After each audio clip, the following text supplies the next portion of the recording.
This is the fourth day of this July 2024 7-day sesshin, and we'll return to the teachings of Muso Kokushi, the Japanese Zen master of the 13th and 14th century, national teacher at the time, teacher of the emperor. And we're reading from a book called Dream Conversations on Buddhism and Zen, translated by Thomas Cleary.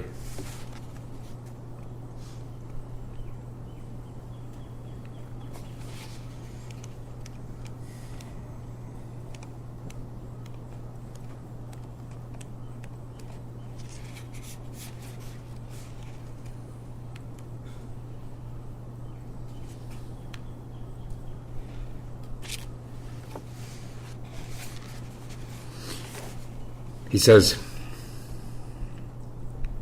there is a vast potential latent within human beings that remains undiscovered because of the limitations placed on consciousness by habitual preoccupations.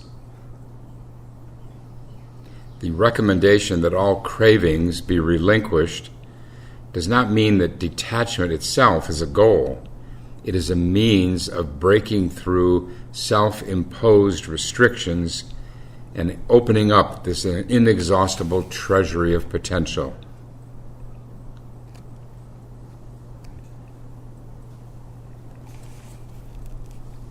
Let's comment on that. So, the idea that we need to give up something with respect to diet or some pleasure is not, he's saying it's not because of it's essentially bad, but because it takes a toll on our consciousness, and we have less bandwidth, less energy available for things that will truly open us up. He uses the term habitual preoccupations. I think of our preoccupations with getting what we want and avoiding what we don't want. That's the biggest, probably. Our likes and dislikes, our preferences. We hear this in Sun Tzu's Affirming Faith in Mind, how much we can try to structure our lives around our likes and dislikes. It's natural that we have likes and dislikes, but to what extent do we go? When do they become real attachments, these likes and dislikes? And they start to rule our daily lives.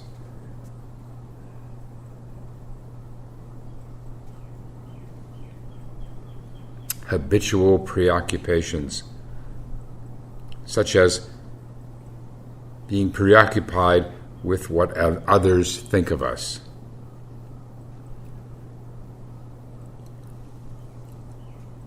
Habitual preoccupations, being preoccupied with how I compare to others.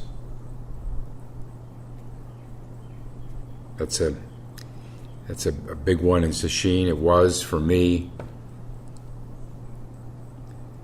And sesshin, after all, is just a slice of life. Whatever we do out there, outside sesshin, we bring in with us. The same. It's our mind, our habit energy, our habitual preoccupations. How we might compare to others, performance in sesshin. Oh, it's such a waste of mental energy to be concerned with that, and is itself an impediment. While we're thinking how we compare to others, that's reducing our effectiveness in sesshin.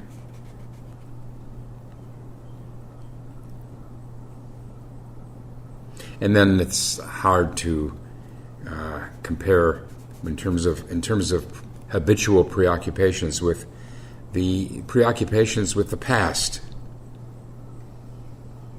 memories, what has happened, what we've said, what others have said to us, the past and the future, what we're going to do, what we hope to do, what we're going to say to others, what they might say to us, rehearsing, working over our scripts.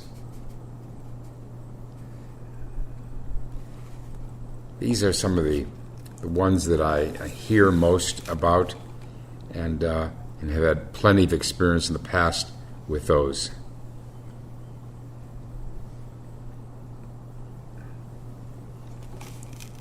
People with obsessive-compulsive tendencies have their own specialized forms of habitual preoccupations in terms of just their daily functioning.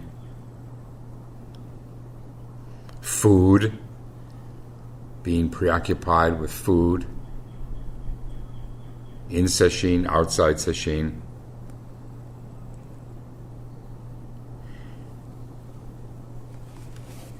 Is a means of breaking through self-imposed restrictions and opening up this treasury of potential.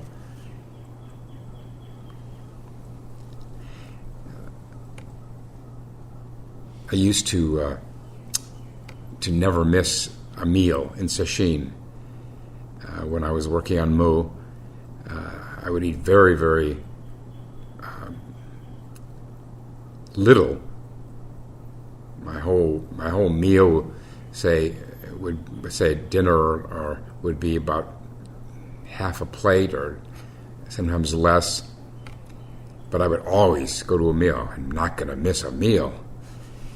And then Roshi Kapleau made some little talk about how it's good sometimes to just try to break up your routines, your rhythms. Just try something different, just to see what the effect that might have. So I was desperate enough to actually continue sitting in the zendo during dinner.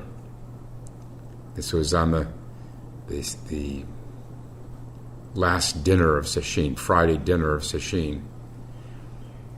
And I was passed on Mu that night. Now, causation or just correlation? Who's to say? It's a way of getting out of your comfort zone. And having the if not courage, at least the interest, the curiosity to see, well, what if I change this? I wish I'd conducted one other experiment in those days, which was to try getting a full night's sleep, because I was completely obsessed with getting as little sleep as possible. Who knows, I might have been through Mu sooner if I'd gotten one decent night's sleep, or at least a night's sleep of more than 3 hours. So this is an encouragement to tinker a bit, try something, see what happens.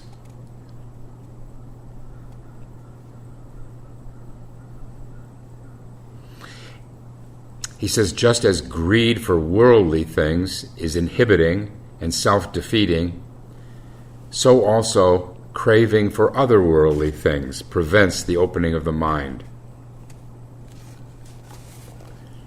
So it doesn't have to be materialistic things where we crave, but craving peak experiences in sesshin.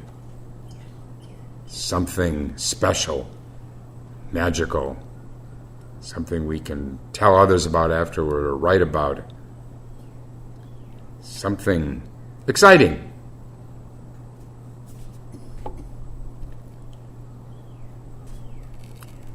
Craving for some kind of psychic powers. I don't hear much about that, but that's a possibility, I suppose. But the biggest one, and arguably the biggest impediment, is the craving for enlightenment. Wait, I hear someone saying, wait a minute, what's wrong with having the aspiration to come to awakening for the sake of all beings? Well, nothing. That's wonderful to have that aspiration, but not as something we're holding in the mind as a goal that we're grasping at. It's the ultimate irony that people who have this aspiration, it's the most exalted aspiration a human being can have, I would suggest, that if it's held in the mind as a thought, an image of that enlightenment experience out there in the future, then we are blocking ourselves. So how do you, if you have this genuine longing to awaken, how do you not have it hang in the mind? Well, you put more of your mind, put all of your mind into the koan you're working on, or the breath, whatever your practice is. When you're really absorbed in the koan move, for example, the more thoroughly you get absorbed in it, the more you squeeze out of the mind any thought about enlightenment. You don't want that thought in there. Same with any koan or the breath. Get it out of there. Actually, you don't have to get it out. You don't have to expel it. You just become so one with the practice, there's no room left. It just sort of evaporates. It disappears. Goes off the margins, disappears from our screen.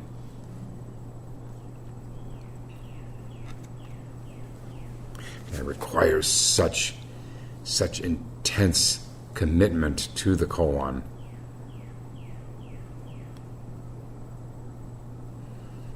Sometimes we're pretty much almost entirely absorbed in the koan, but if you look closely in the back of the mind, just sort of skittering around in the back of the mind or just floating there, is still that idea of kensho. Okay, you're not absorbed enough in the koan.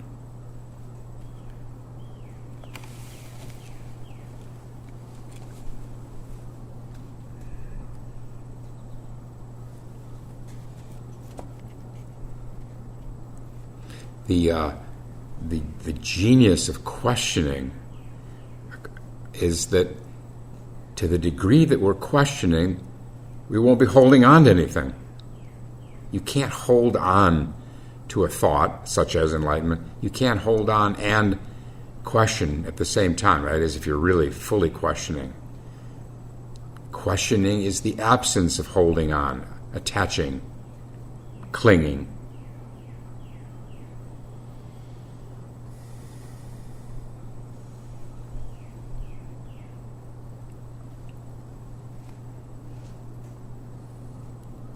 When people are unsympathetic to you and the world does not go as you wish, this should be a help to detachment of feelings from the repetitive cycle of becoming and decay, gaining and losing.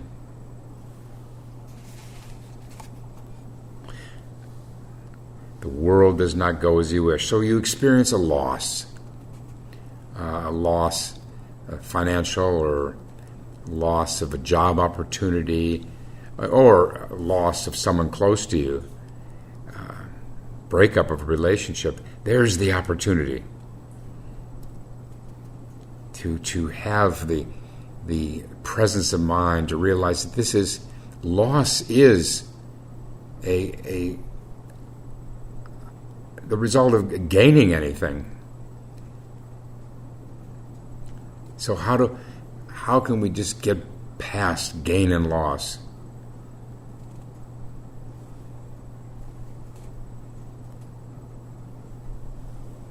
That's why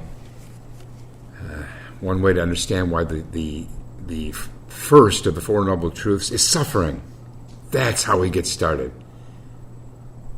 That's what turns us in the direction of a path that will lead to the transcendence of worldly concerns. That will unchain us from this chain of causation.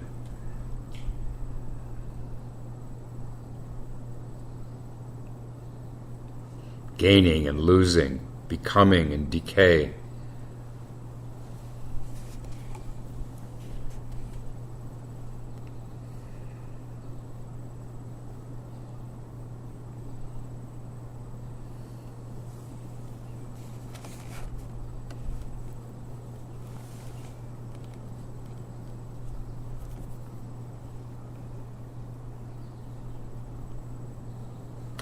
I remember a quite close Dharma brother back in the 1970s who when his girlfriend broke up with him, that's what spurred him to commit to practice in a way he never had before. That's using pain in the best possible way.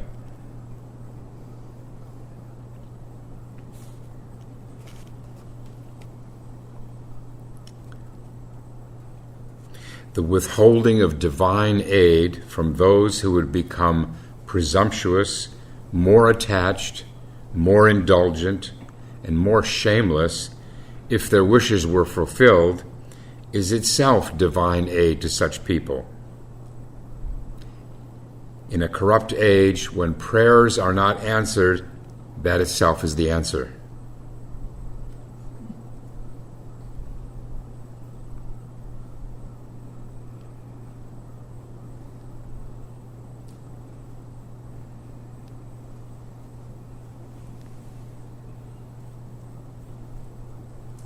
How much are we really helped by managing to get everything we want?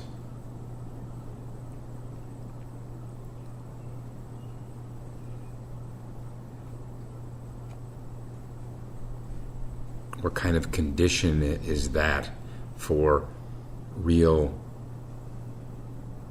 inquiry, or aspiration to get everything we want?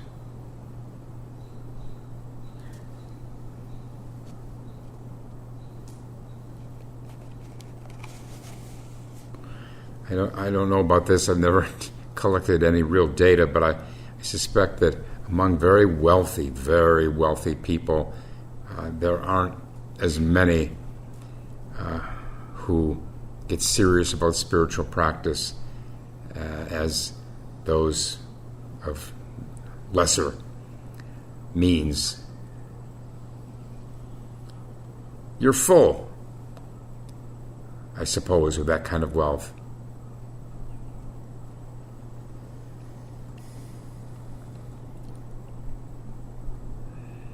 Or is it instead maybe the grasping for wealth, the prioritizing of materialistic things, what from the very beginning gets in the way of searching for something beyond that?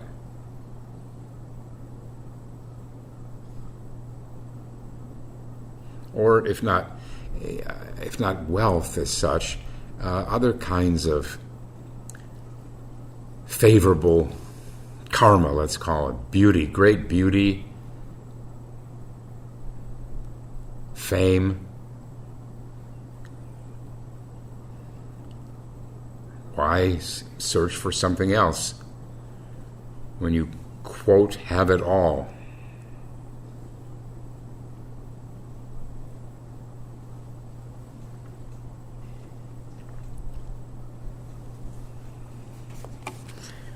I've always wondered about the whole matter of prayer that is a petitionary prayer. Please give me this. Please do this for me. It's very different, of course, to pray for the sake of others, I suppose.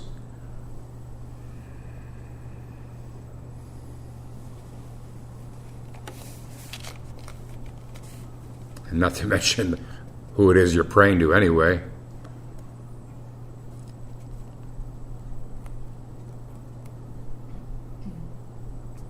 Someone said what most people are really asking for when they pray to God is that 2 and 2 not make 4.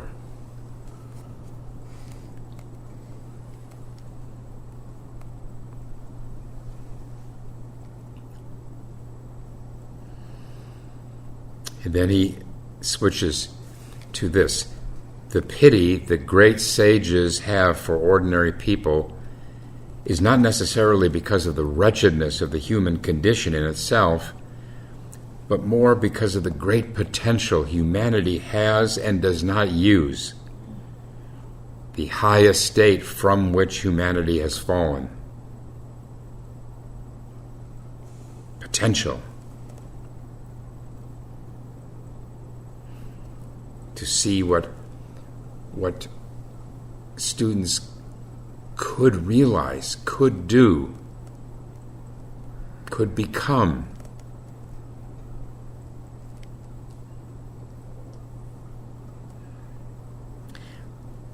I don't know, the word pity I think is not a very good word.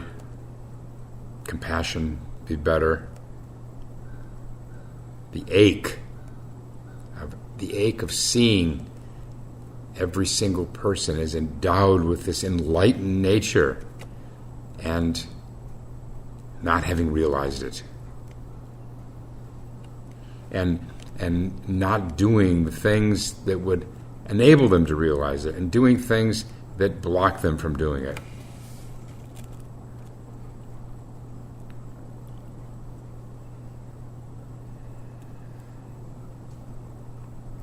The central benefit of Zen in the context of the ordinary ups and downs of life is not in preventing the minus and promoting the plus, but in directing people to the fundamental reality that is not under the sway of ups and downs.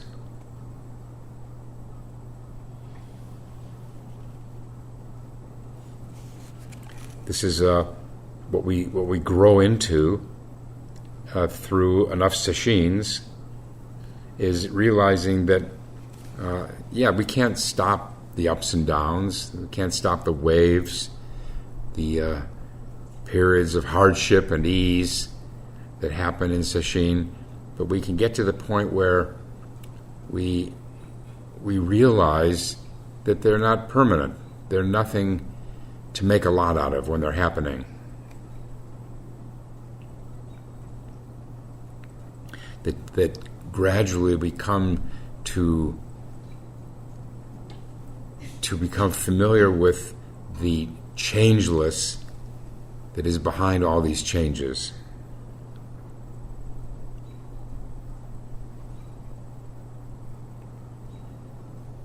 The blue sky that is behind the clouds, the shifting clouds.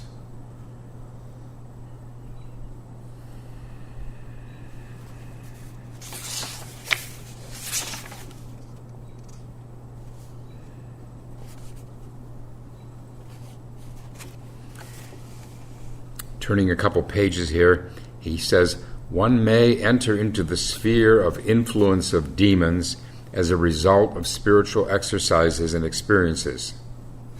Again, for people who weren't hearing this yesterday, demons is just a 14th century way of talking about states of mind.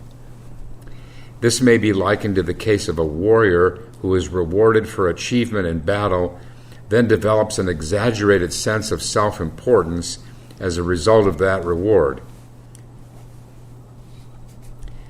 When a person, this is more to the point here, when a person takes pride in spiritual practices or experiences, that individual is certain to fall into the sphere of influence of demons. This is not the fault of the practice itself, but of the attitude of the practitioner. Those who undertake spiritual practices with wrong ideas or develop wrong ideas in the course of practice, and those who become conceited and oppose the doctrines or methods of others, enter states of mind and modes of being that may be referred to as hell.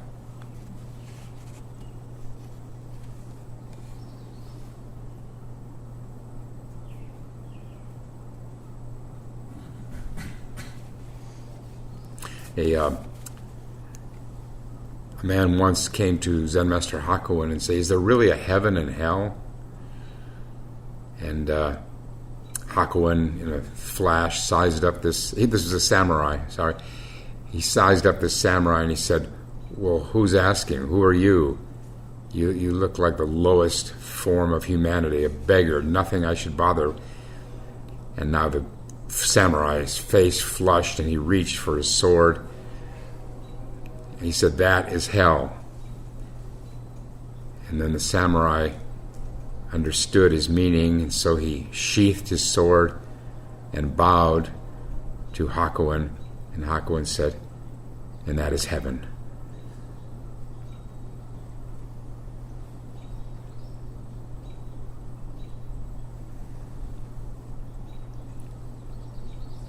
We don't have to imagine some places underground or up in the heaven. It's all here. We consign ourselves to hell or to heaven based on our reactivity in the world, the emotional states we get into, and beyond that also some terrible circumstances we can fall into. Many people, many millions of people live in hellish conditions.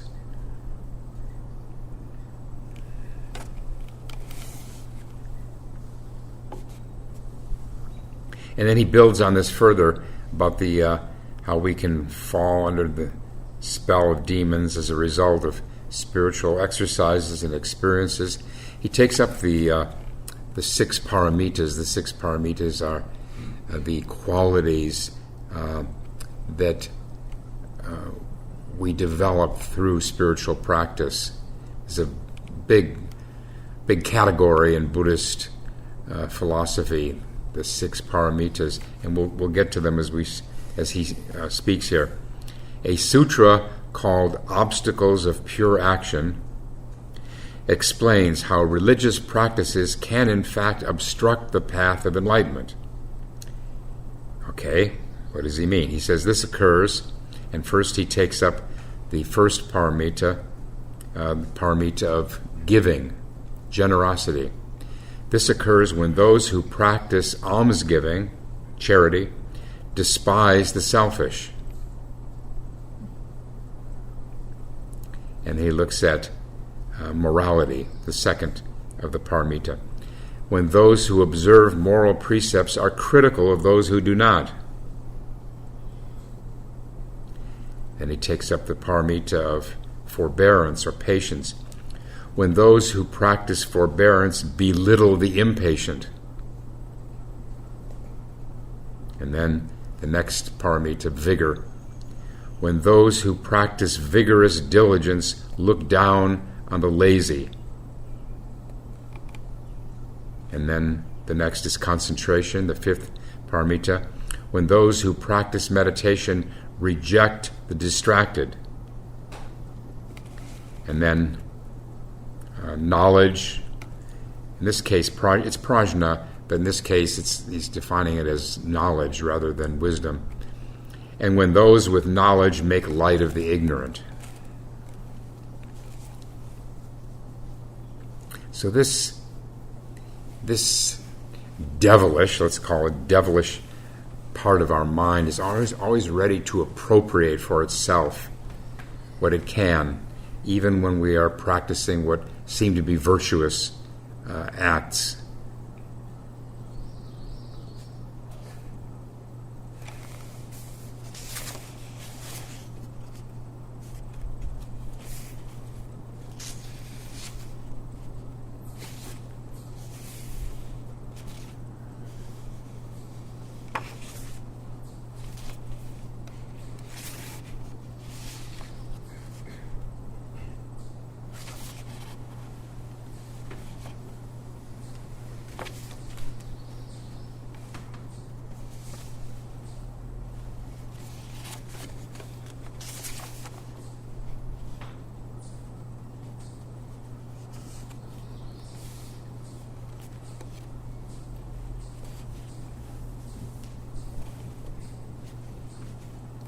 This is kind of self-evident, but I'll read it. It's talking about ordinary insights that we have in the course of Sei Sesshin. A primary aim of Zen is the uncovering of what is known as inherent wisdom. This is not the kind of knowledge that is produced by thinking based on conditioned consciousness. It is said that the ignorant are obstructed by ignorance, while intellectuals are obstructed by intellectual knowledge. One way of getting past these obstacles and approaching inherent wisdom is to let go of whatever comes to mind. There it is. That's Sesshin. Let go, discard, whatever it is, discard it. Discard it. Wonderful insight you have about whatever, your parents, or your spouse or your children, discard it. No wonder so few people are really cut out for this work. Instead of just savoring it, maybe writing about it, telling other people about it, discard, out. This is how we keep moving, how we keep progressing.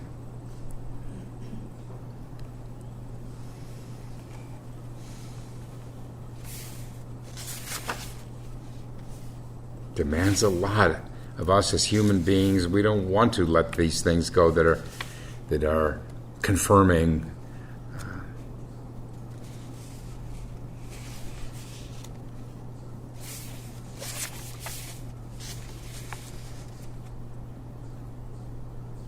But just a little bit more about that.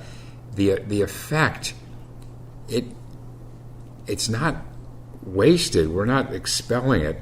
It's that once we've had the insight, whatever it may be, that's part of us.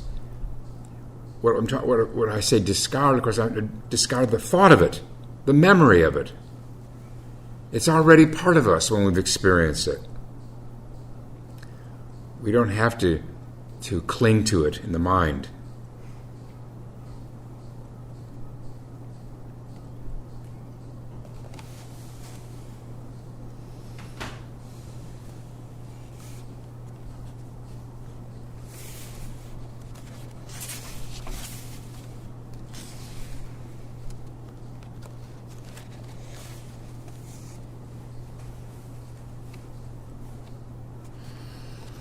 Here's a different topic. He says, when you are ill, if you think you have to study medical science before getting treatment for your illness, you will get sicker and die before you ever finish learning medicine. If you go to an expert physician, however, the physician can diagnose your ailment and prescribe accordingly. As a patient, you may not understand the knowledge underlying the doctor's prescription, but if you follow expert advice, you will get well. Buddhist practice is also like this. If you try to learn all the doctrines first and then apply them, you might spend a whole lifetime studying the doctrines without learning them all, so many and diverse are they. If you never get around to application, learning is ultimately useless. This is very Zen emphasis. Rather than learning, we want to do is unlearn.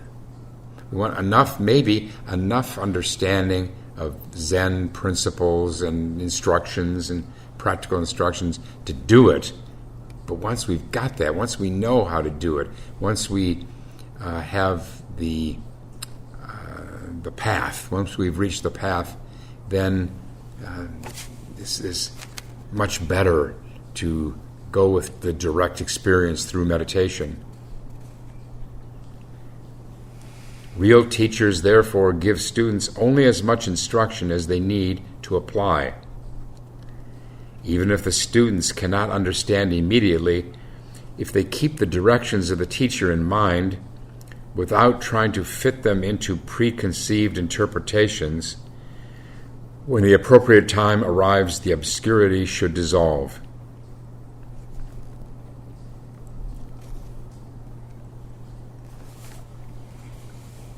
Once read a book called Zen and the Bible. I'd never read. I still haven't read the Bible, but I thought I'll read about it at least.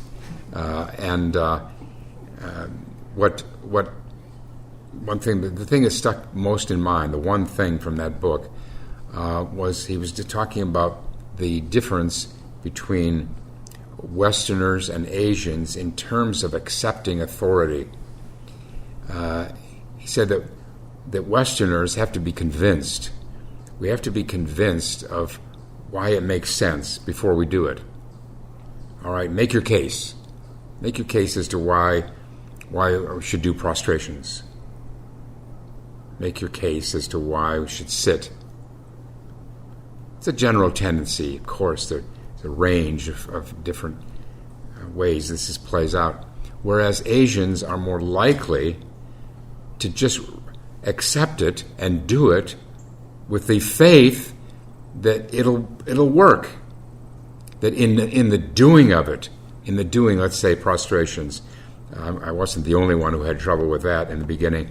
Just in doing the prostrations, giving it a chance, doing it long enough, that we come to embody the wisdom behind it.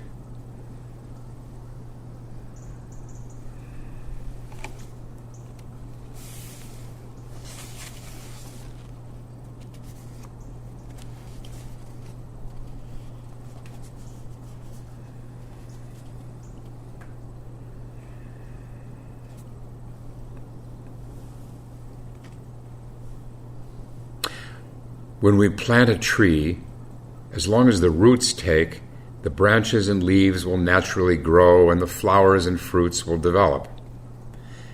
Therefore, when we plant the tree, we are concerned about the roots, not about the branches and leaves. As long as the roots have not taken a firm hold, we prune off the small branches so that the energy will go to the roots. Yeah, this is a wonderful metaphor. The root, from a Zen point, the root is no mind.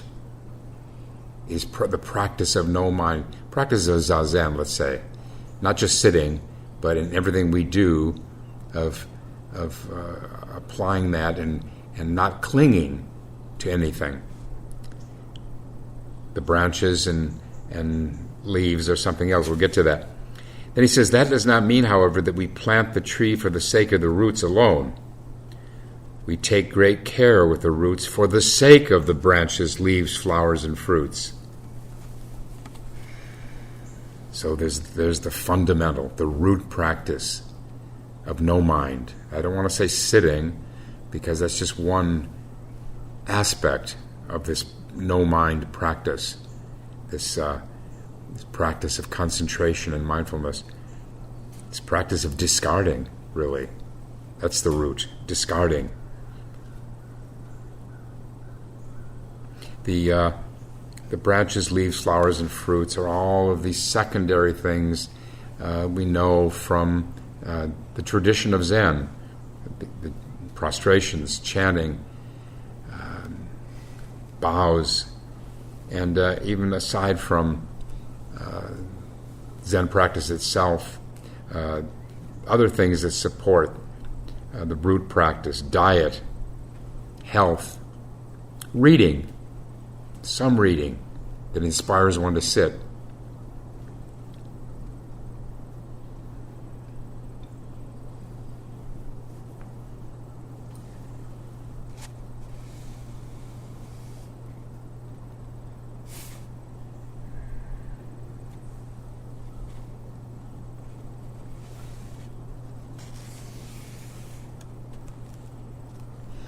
After realizing the essence of Zen, people in ancient times used to spend decades polishing themselves thoroughly in order to free themselves from compulsions of conditioning and habit.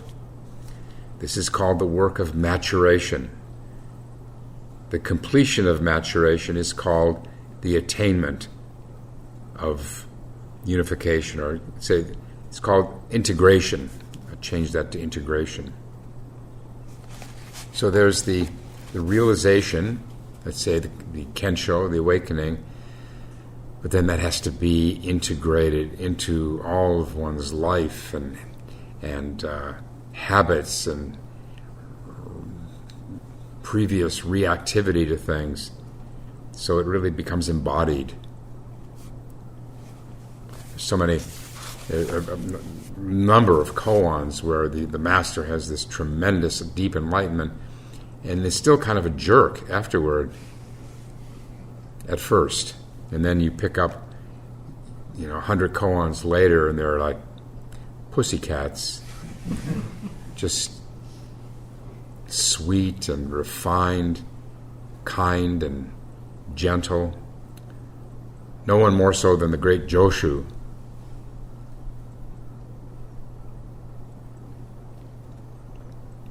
He didn't start teaching till he was 80, they say.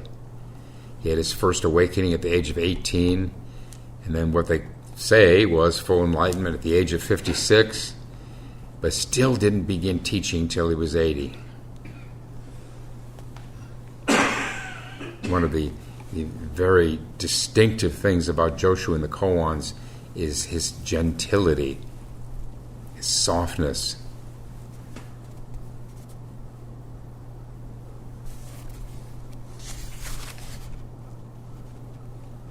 In the beginning, when he was still 18, I think this was his initial awakening, he was just all torqued up to get that enlightenment. Get it, I gotta get it. And he goes to Nansen, and says, how do I get it? And Nanchuan says basically, well, the more you try to get it, in other words, what I was saying earlier this hour, the more you've got it, you're grasping at it in your mind, the farther away you go from it. And then the young Joshu says, well, if I don't try, how am I going to do it? And Nansen, who was much older himself at that point, he quietly says, it's not a matter of doing or not doing. It's more, and I'm filling in here, it's more becoming this original nature, this original enlightenment, growing into it, harmonizing with it, not as a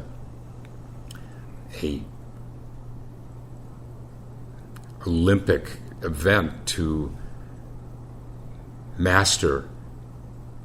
And then after Joshu's words, or after Nansen's words, Joshu came to his first awakening. Our time is up. We'll stop and recite the 4 vows.